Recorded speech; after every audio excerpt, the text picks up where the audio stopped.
Em nome do Pai, do Filho e do Espírito Santo.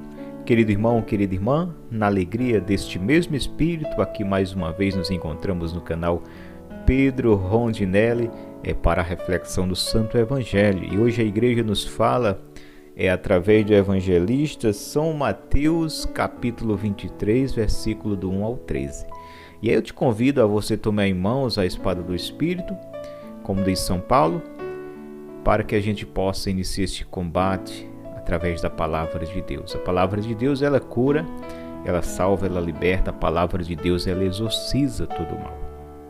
Então creia nesta palavra. Ela tem poder de curar a minha e a sua vida. Proclamação do Evangelho de Jesus Cristo segundo São Mateus. Glória a vós, Senhor.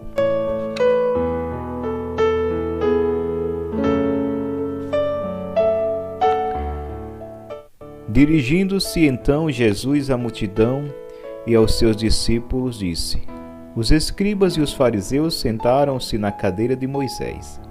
Observai e fazei tudo o que eles dizem, mas não façais como eles, pois dizem e não fazem.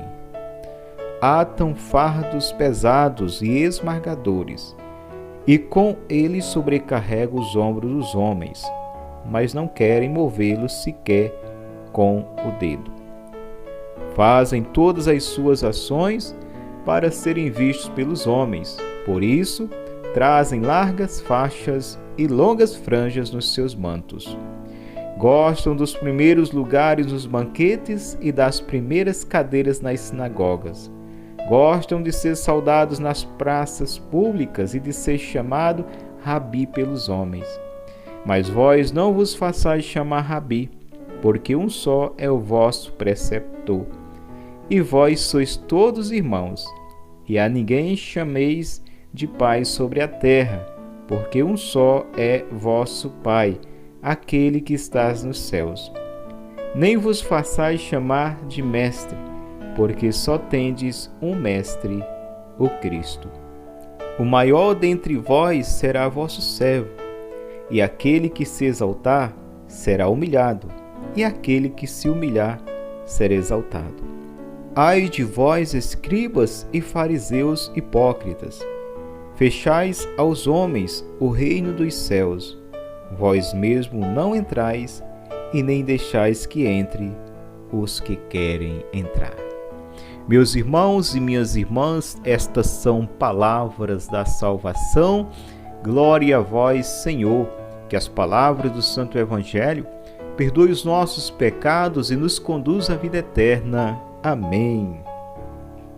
Querida Igreja de Cristo, povo amado de Deus, a palavra de hoje, o Senhor vem nos falar novamente aqui dos escribas, dos fariseus, e nos traz este ensinamento, que eles sentaram na cadeira de Moisés. Observai e fazei o que eles dizem, mas não façais como eles fazem.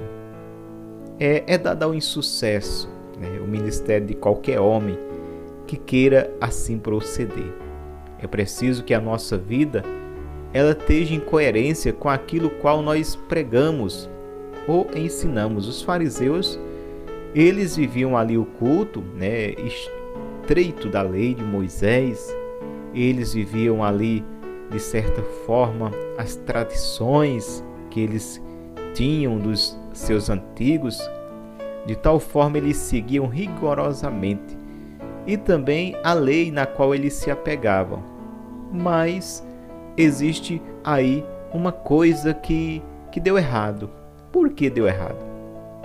Ora, se os fariseus, meus irmãos, estavam ali, de certa forma, homens que, como diz eles mesmos, eu jejuam 2 vezes por semana, jejuava 2 vezes por semana, observava estreitamente a lei de Moisés, pagava o dízimo de tudo que tinha,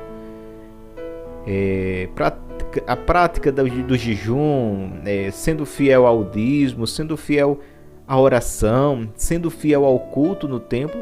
O que foi que deu errado na vida desses homens? Por que se desencaminharam? Porque Cristo Jesus reprovou esses homens. E aí nós vamos entender o porquê da perseguição declarada dos fariseus e também dos escribas a Jesus. Eu acho que você lembra daquela passagem que Jesus vai andando com os seus discípulos e de longe ele avista uma figueira. E aí a figueira não era tempo de figos, mas a figueira estava cheia de folhas verdes, fechadinha de folhas verdes. Então o Senhor disse: vamos lá, que lá tem fruto. E aí quando chega lá debaixo da figueira, o Senhor encontra uma figueira que só tem folhas. E aí o Senhor vai e diz essa palavra: jamais nasçam frutos de ti. E aí eles vão seguindo viagem. Os discípulos observaram, o que Jesus disse.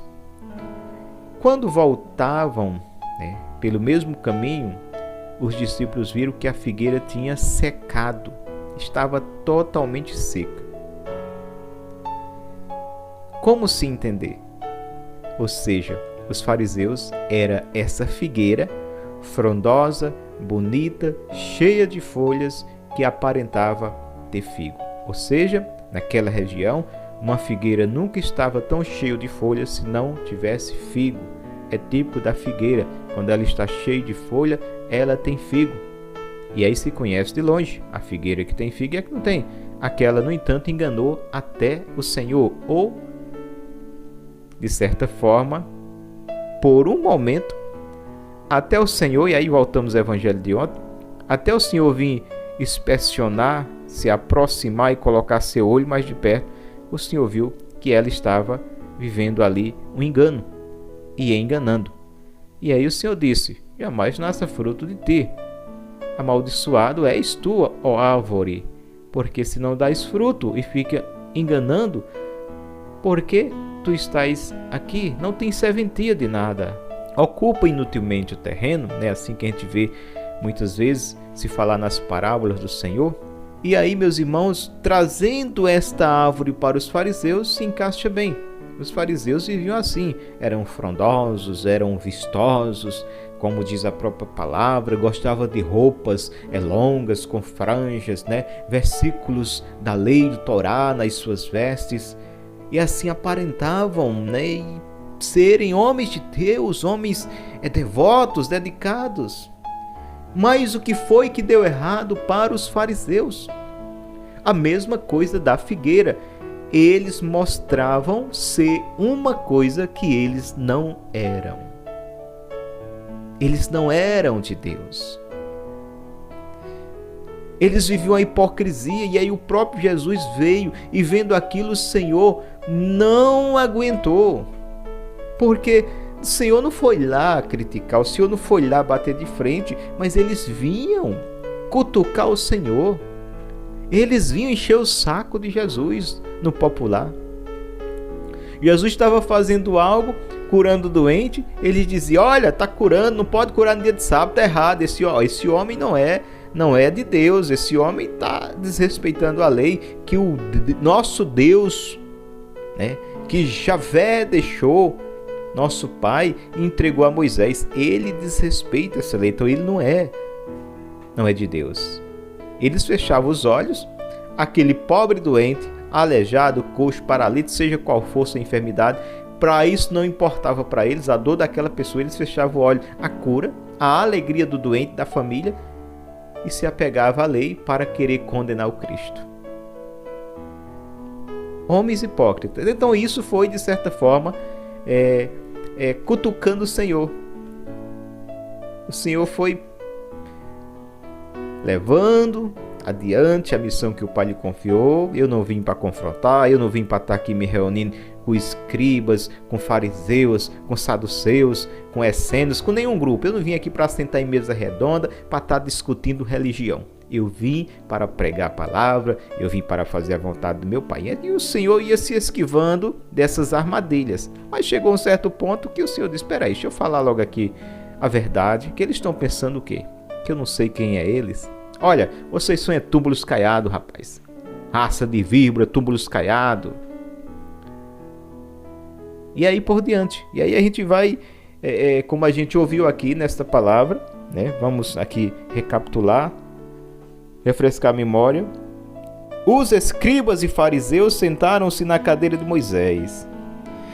Então o Senhor está dizendo aqui, os fariseus e escribas sentaram-se na cadeira de Moisés. Ou seja, eles realmente receberam a autoridade de ensinar a lei, de ministrar o culto. Eles receberam essa autoridade. No entanto, eles se desviaram, corromperam. Mas o que eles ensinam, o que Moisés deixou, Jesus vem dizer: observai e fazei tudo o que eles dizem, mas não façais como eles, pois dizem e não fazem. O que o Senhor está dizendo aqui é o seguinte: olha, a palavra que eles pregam, o que Moisés deixou, tudo isso é santo, tudo isso se deve viver, tudo isso se deve praticar. Agora, o testemunho desses homens é horrível. Não vão copiar o testemunho dele, porque se copiar, vocês vão se perder. É isso que o Senhor está dizendo. Mas não funciona. Não funciona porque hoje é o seguinte: o povo quer ver a santidade. Principalmente seja o sacerdote que está à frente, seja o leigo que está ali à frente pregando, seja o coordenador de grupo A, de grupo B, de pastoral A, pastoral B, não importa. O povo quer exemplo, o povo quer testemunho. Está errado? Não, está correto. Está correto. Devemos dar testemunho. Devemos dar testemunho. O que se está errado, e mais para frente aqui eu vou dizer, o que se está errado, mais para frente aqui nós vamos abordar, vamos continuar aqui a leitura, e aí eu vou abordar o que se está errado a tudo isso. E aí o Senhor continua: atam fardos pesados e esmagadores, e com eles sobrecarrega os ombros dos homens, mas não querem movê-los sequer com o dedo. Então aqui o Senhor está dizendo que eles atavam fardos pesados, eles criavam coisas, até mesmo dos costumes, das tradições, até mesmo colocando suas tradições acima até mesmo da lei da qual eles prezavam, colocavam um fardo pesado no ombro do povo. E aqui o Senhor diz, e eles não queriam mover com o dedo sequer. Isso é hipocrisia, rapaz. Cobra rigorosamente naquilo que eu me convém a outra pessoa e eu faço pior em outra, não a mesma coisa, mas estou fazendo pior em outra situação. Ou seja, eu não fumo, agora eu vou condenar rigorosamente quem fuma. Ora, e o pecado é só fumar? Será que eu não estou fazendo outra coisa que ofende o coração de Deus? Eu não bebo, agora eu vou falar rigorosamente contra quem bebe. Vai para o inferno. A palavra diz que os alcoólatras não entrarão no reino dos céus. Está condenado ao fogo do inferno. Que conversa é essa, rapaz? Não é por aí. Talvez tu está falando com tanta força porque tu não bebe, mas tu comete outro pecado que ofende o coração de Deus. Então, alto lá, alto lá, alto lá. Em outra passagem, o Senhor diz: olha, os ladrões, os bebarrões, as prostitutas vão entrar primeiro do que vocês, fariseus, no reino dos céus. Cuidado com o fermento dos fariseus. Isso Jesus dizia sempre a seus discípulos: olha, cuidado com o fermento dos fariseus. Cuidado com o fermento dos fariseus. Então, meus irmãos, o que o Senhor está dizendo aqui não é a questão de que bebeu, se embriagou, está condenado ao fogo do inferno. Não, não é isso. Não é porque aquele irmão não está aqui nesse grupo, não está na igreja, que ele está condenado ao fogo do inferno. Não, não é isso. Isso são interpretações erradas da palavra. Não é isso que a igreja diz. Pelo contrário, pautado na palavra do Cristo, fundamentado na palavra do Cristo, que diz que o céu se faz festa por um só pecador que se converta, do que por 99 justos que não necessitam de arrependimento. Então a alegria do coração de Deus é em busca dessas pessoas que talvez estejam no alcoolismo, na droga, na prostituição, em tantas situações. Então não quer dizer que elas estão ali, que elas estão condenadas. Não, de maneira alguma. Elas não estão condenadas. Nós não sabemos nada em questão de condenação ou não. Nós não sabemos quem está no inferno, quem está no céu. Nós não sabemos. Nós sabemos que Jesus diz: eu sou o caminho, eu sou a verdade, eu sou a vida, eu sou a vida, eu sou a ressurreição. Quem crê em mim jamais vai morrer, e aí por diante. Essas são as palavras do Senhor. Agora, quem morreu, se está no inferno, no céu, purgatório, ninguém veio dizer, ninguém sabe nada. Aí nós entramos no raciocínio de São Paulo, andamos como cego à palpadela. E aí vem muitas vezes no nosso meio uns doutorados, que nem os fariseus, hoje colocando fardo pesado, talvez no ombro de uma família ou outra que está passando por uma dor. Às vezes uma pessoa de uma casa tira a sua vida, se suicida, naquela família, todo mundo em luta, aquela dor. E aí você escuta um ou outro dizendo: está no inferno, tirou a vida, está no inferno. Não, não é por aí não, meu irmão. Não é por aí.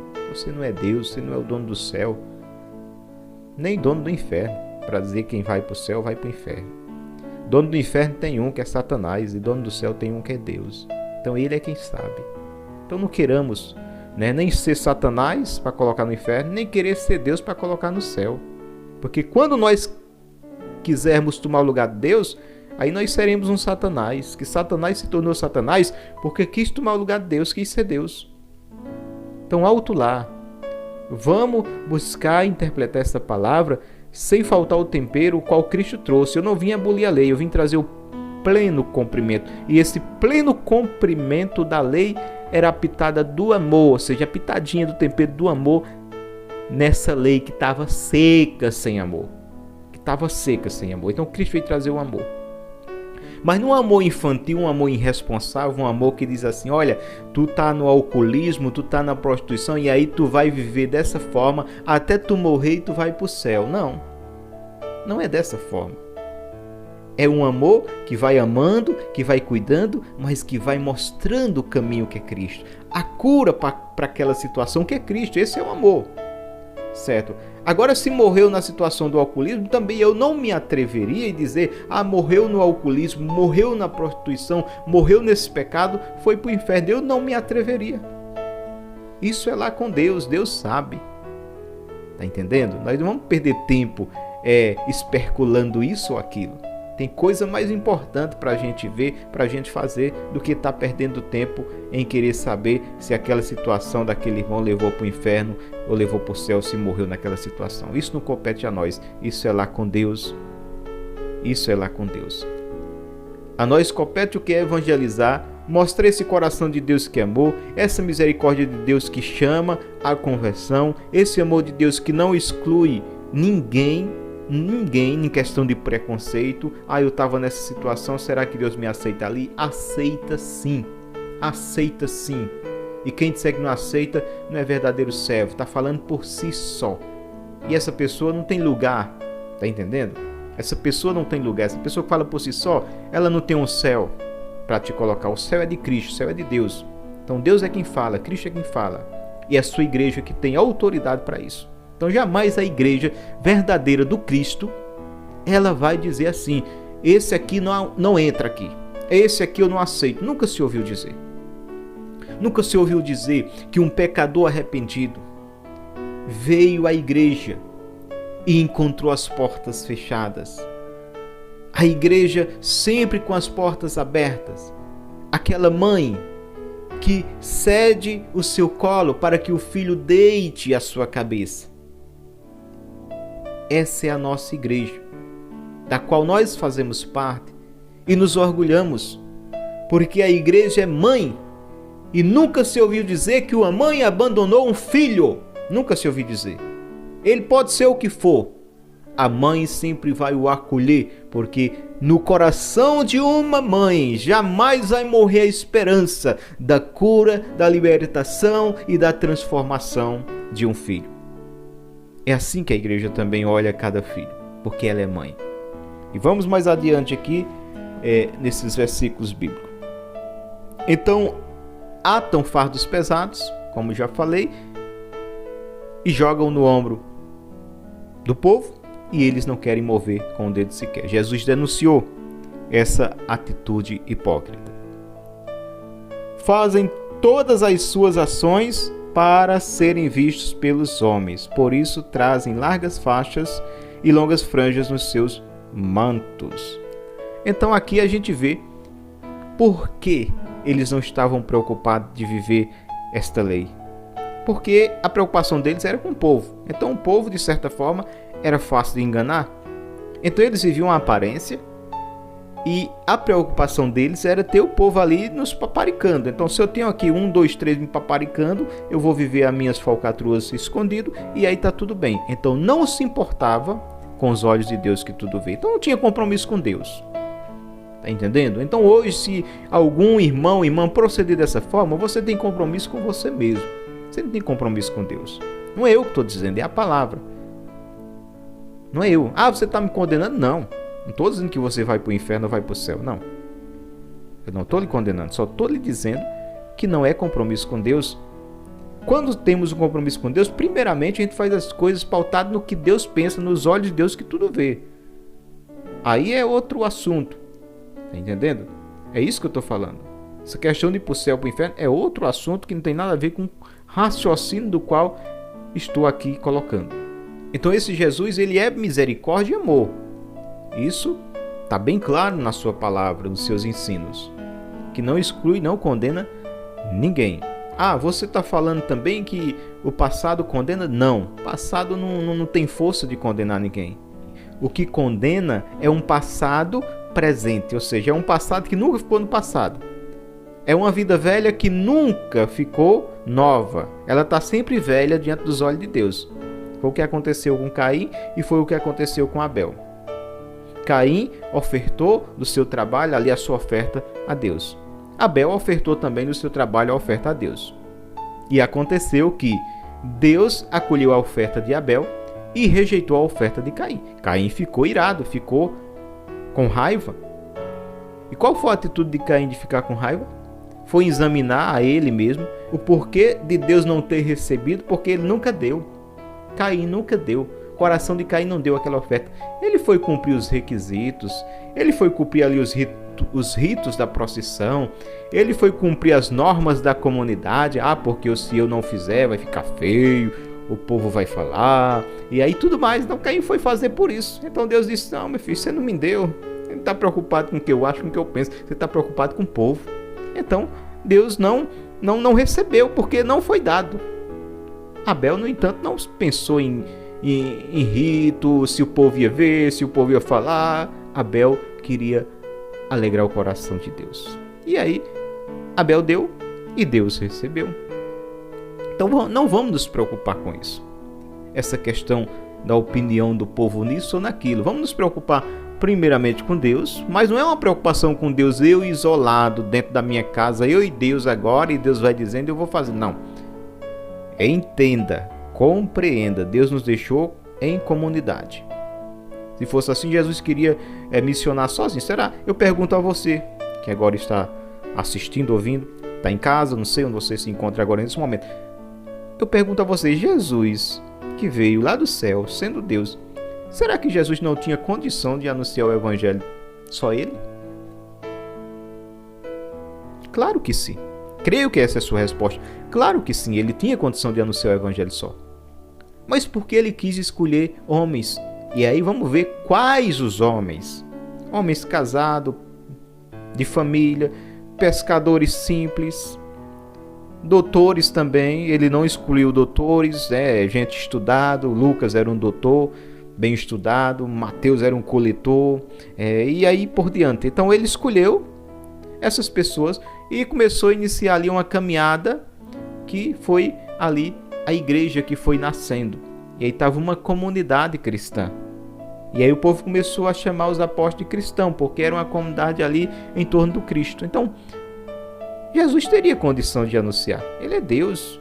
Os milagres que ele fazia, ele poderia realizar o ministério dele sozinho. Pregar, curar, ele fazia, sem precisar de estar ali com os apóstolos. Mas ele quis fazer tudo isso em meio à comunidade. Ele quis curar com a presença da comunidade. Ele quis salvar com a presença da comunidade. Então, não estou excluindo aqui a questão da comunidade. Agora, entenda e compreenda. A comunidade santifica e também pode nos levar a uma condenação. Em que sentido? quando eu fico preocupado só em torno da comunidade aqui, ó, quando eu tiro Cristo do centro e deixo só a comunidade e eu no meio. Eu tirei Cristo, ficou a comunidade e eu no meio. Eu estou preocupado só com o que a comunidade acha e pensa. E aí eu vou me tornando ali, de certa forma, uma pessoa que vai se inchando, e a comunidade humilde muitas vezes vai cada vez mais contribuindo para que o sujeito vá se inchando, com pouco ele acha que só ele se basta. Então a preocupação dele é com a comunidade e não mais com o que Deus vê e pensa. Então é nesse sentido. Devemos nos preocupar com a opinião da comunidade? Sim. Agora não vamos nos tornar um fariseu. Não vamos nos tornar um escriba, que estava preocupado só com ali em torno daquela comunidade que eles de certa forma iam manipulando, e que usava essa comunidade como massa de manobra, com as suas ideias individuais, com as suas ideias maquiavélicas, maliciosas. Quando quiserem matar o Cristo, eles criaram neles essa ideia e depois foram contaminando a comunidade aqui, injetando a comunidade com o seu dom superabundante de manipular, e aí levaram o povo, ou uma parte do povo, a gritar: crucificam. Olha como eles tinham poder de manipulação. O mesmo povo que grita hosana, porque tinha gente, tem alguns estudiosos que dizem: não, era outro povo diferente. Que conversa é essa? Era dentro da mesma Jerusalém. Ora um grita para partido A, partido B, então não era diferente. Tinha pessoas que gritaram na entrada hosana ao filho de Davi, e tinham pessoas também que gritaram, excitado pelos fariseus, pela inveja, pelo ódio deles ao Cristo, crucificam. Então, por isso, a perseguição desses homens, porque Cristo reprovava com a autoridade de Deus as coisas erradas que esses homens praticavam. Mas volto a dizer, eles que foram até o Cristo reprovar o ministério do Cristo, com que autoridade tu faz isso? Eram essas as perguntas desses homens a Cristo. Com que autoridade tu faz isso? Tu não pode fazer isso, não pode fazer aquilo. Então Jesus diz: então vocês querem ouvir a verdade? Com que autoridade? A mesma autoridade que eu digo, que vocês são túmulos caiados. Que vocês nem entram no céu e ainda fica como pedra de tropeço, como empecilho para aqueles que querem entrar. Ou seja, é aqueles que ficam ciscando num lugar, nem deixa ninguém fazer um trabalho que leve o povo, que leve a comunidade à santidade, e fica ali no meio. Depois nem essa pessoa vai para o céu, que aqui no eu que estou dizendo é Cristo que está dizendo. Vocês nem entram e ainda é empecilho para entrar. Depois não entra e impede das pessoas entrarem. Então tomemos muito cuidado e possamos sempre fazer um exame de consciência, né? Não é no outro, não é a consciência, agora querer criar uma consciência no outro, não. Querer agora bisbilhotar a vida do outro, o que é que ele está pensando, o que é que ele está fazendo. Não, é a nossa consciência. Examina a tua consciência, examina as suas atitudes. É a nossa, olhar para nós. É como São Tiago diz, tem pessoas que se coloca diante do espelho e aí já não sabe mais como era. Olhou-se diante do espelho e aí já não se lembra mais da sua fisionomia. Assim são aqueles que não se interessam em se comprometer com aquilo que pregam, com aquilo que ensinam. Peçamos ao Senhor a graça, meus irmãos, de nos comprometer e comprometer a nossa vida com esta palavra da qual nós estamos anunciando. Vamos aqui no texto. Gostam dos primeiros lugares, dos banquetes, das primeiras cadeiras nas sinagogas. Gostam de ser saudados nas praças públicas e de ser chamado Rabi pelos homens. Mas vós não vos façais chamar Rabi, porque um só é o vosso preceptor, e vós sois todos irmãos. E a ninguém chameis de pai sobre a terra, porque só é vosso Pai, aquele que estais nos céus. Então, voltando ao que eu disse que eu ia dizer, né? Já fugiu um pouco da memória. É nessa passagem aqui. A ninguém chameis de pai, porque um só é o vosso Pai. É a questão da endeusação da pessoa. São homens de Deus, devemos amá-lo, devemos ouvir, sim. aqueles que pregam o evangelho, devemos ter toda a reverência ao sacerdote, ao bispo, à igreja, sim. Agora, nós devemos, é até uma questão de misericórdia para com eles, nós devemos entender que são homens, que são humanos, tá entendendo? Que são humanos. Então, muitas vezes, a gente adota tal pessoa que tem um dom como pai espiritual. Ah, bença meu pai espiritual e tudo. Não estou dizendo que isso seja errado, mas estou dizendo isso porque a gente tem todo o carinho e a gente vai criando na nossa mente uma imagem perfeita, como se aquela pessoa ela fosse um Deus. E na realidade ela é uma pessoa humana. Tanto necessita de Deus ela como eu. Mas na realidade ela é uma pessoa humana, necessitada de Deus tanto quanto eu e você. E aí, em qualquer pontozinho que essa pessoa fale, você já deixa de chamar de pai, né, para chamar de outro nome. Então é isso que a palavra está dizendo. Olhe nesse sentido para Cristo. Ele é o nosso Pai.